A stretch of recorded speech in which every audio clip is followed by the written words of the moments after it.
one of the things that a lot of people don't realize is while Ethernet was somewhat popular, there were a lot of other options, a lot of proprietary bus protocols, for example, data highway, Bluehost, call it what you want. And there was, serial networks, of course, which were not proprietary, but sometimes the protocols running on those were. So what if we could, somehow take in Ethernet as a way of moving this data around?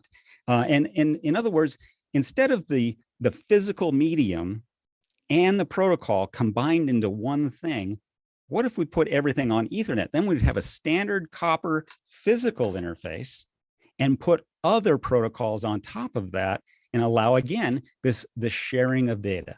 So Ethernet was a pretty big deal for us early on, early 90s. And then we even took it all the way to the IO level in 1998 with Ethernet IO.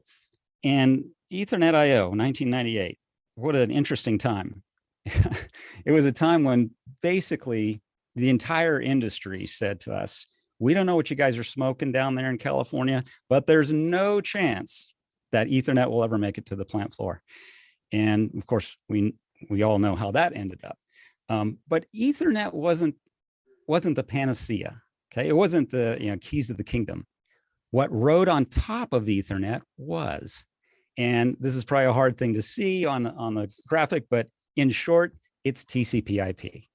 It's the TCP/IP protocol that really was the big fundamental shift, because even in the 90s, mid 90s, the Windows computer, they were using NetBEUI, and some were using NetBIOS, and some were using NetWare. There were all these different kinds of protocols that were running on Ethernet. And TCP/IP finally rose to the top, largely as we start to learn later, the World Wide Web, the internet, and so on.